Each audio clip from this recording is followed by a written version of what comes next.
Mekanisme penempatan PMI dan peluang kerja ke luar negeri. Mengupas tuntas mekanisme dan peluang kerja bagi pekerja migran Indonesia di berbagai negara. Disampaikan oleh Kementerian Pelindungan Pekerja Migran Indonesia, Badan Pelindungan Pekerja Migran Indonesia. Video ini menjelaskan sistem penempatan pekerja migran Indonesia, PMI, serta peluang kerja di luar negeri. Melalui jalur resmi, PMI diharapkan dapat kembali dengan pengetahuan dan pengalaman yang berharga, membawa kemakmuran bagi diri sendiri dan keluarga. Kita akan memulai dengan definisi dan landasan hukum PMI. Pekerja migran Indonesia, PMI, adalah individu yang melakukan migrasi dari Indonesia ke negara lain untuk bekerja. Sementara, calon pekerja migran Indonesia, CPMI, adalah mereka yang tengah bersiap untuk berangkat sebagai PMI. Keduanya berperan penting dalam pembangunan ekonomi dan pengiriman devisa ke Indonesia. Landasan hukum utama bagi PMI di Indonesia adalah Undang-Undang Nomor 18 Tahun 2017 tentang Pelindungan Pekerja Migran Indonesia. Undang-undang ini bertujuan untuk melindungi hak dan kesejahteraan PMI selama bekerja di luar negeri serta memastikan adanya sistem yang transparan dan akuntabel.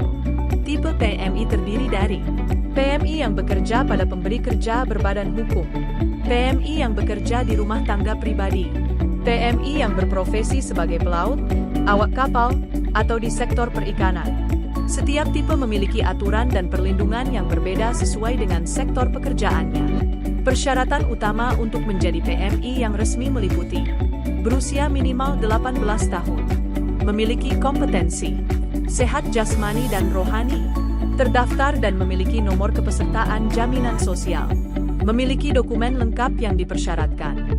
Penempatan PMI resmi dilakukan melalui 4 skema penempatan resmi. Skema G2G melibatkan kerjasama antara pemerintah Indonesia dan negara tujuan untuk penempatan pekerja migran. Proses ini memastikan perlindungan dan hak-hak pekerja migran terjamin melalui perjanjian resmi yang dibuat antara kedua negara. Skema P2P memungkinkan perusahaan swasta untuk menempatkan pekerja migran melalui Perusahaan Penempatan Pekerja Migran Indonesia, P3MI. Skema ini memberikan peluang bagi perusahaan untuk merekrut tenaga kerja sesuai kebutuhan. Skema UKPS dirancang untuk memenuhi kebutuhan tenaga kerja bagi perusahaan yang mempekerjakan pekerja migran untuk kepentingan internal mereka. Ini memberikan fleksibilitas bagi perusahaan dalam mengelola tenaga kerja. Skema mandiri atau perseorangan memberi kesempatan kepada individu untuk mencari dan mendapatkan pekerjaan di luar negeri tanpa melalui perusahaan penempatan. Namun, proses ini memerlukan pemenuhan dokumen dan regulasi yang ketat. P3MI harus memiliki izin tertulis berupa SIP 3MI dari Menteri untuk melakukan penempatan pekerja migran. Selain itu, mereka juga harus mendapatkan SIP 2MI untuk melaksanakan proses penempatan secara legal. Mari kita lihat tahapan penting dalam skema penempatan pekerja migran Indonesia ke Korea Selatan dan Jepang melalui skema Government to Government, G2G. Untuk Korea Selatan, tahapannya meliputi pendaftaran online, verifikasi dokumen, CBT, data SPAS, Standard Labor Contract, SLC, turun, visa isuan C, dan pemberangkatan. Sementara untuk Jepang, tahapannya adalah pendaftaran online, verifikasi dokumen, pelatihan bahasa Jepang, matching, pemenuhan dokumen, dan pemberangkatan. Ada pula mekanisme khusus, yaitu SP2T, Special Placement Program to Taiwan. SP2T merupakan inisiatif inovatif untuk memfasilitasi penempatan pekerja migran ke Taiwan melalui sistem yang lebih efisien dan langsung. Proses penempatan SP2T melibatkan beberapa tahapan penting yang diringkas untuk mempercepat penempatan pekerja migran. Tahapan dalam mekanisme SP2T meliputi verifikasi job order oleh KDI Taipei, Direktorat PNPBH Publikasi Lowongan, CPMI buat akun melamar, seleksi kandidat, online, pemenuhan dokumen, dan persiapan keberangkatan, OPP. Berikut ringkasan peluang kerja di berbagai sektor dan negara di Asia dan Timur Tengah yang menjanjikan. Di Taiwan, terdapat kebutuhan hingga 88.434 PMI di sektor manufaktur dan industri, dengan gaji PMI berkisar antara NT 28.590, NT 35.000. Sementara itu, di Malaysia, terdapat kebutuhan sekitar 7.177 PMI di sektor pertanian, peternakan, dan perkebunan dengan gaji berkisar antara Rp1.700, Rp2.000. Untuk Arab Saudi, gaji PMI berkisar antara 1.500, 3.500 Riyal Saudi. Mari kita lihat rangkuman peluang kerja di Jerman dan Polandia yang menjanjikan.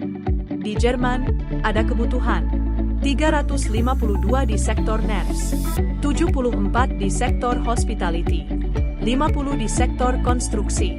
Gaji berkisar antara €1.920, €3.521. Kemampuan bahasa Jerman level B1 diwajibkan. Di Polandia, terdapat kebutuhan 935 di sektor manufaktur, dengan gaji berkisar antara 4.666 zloty, 5.500 zloty.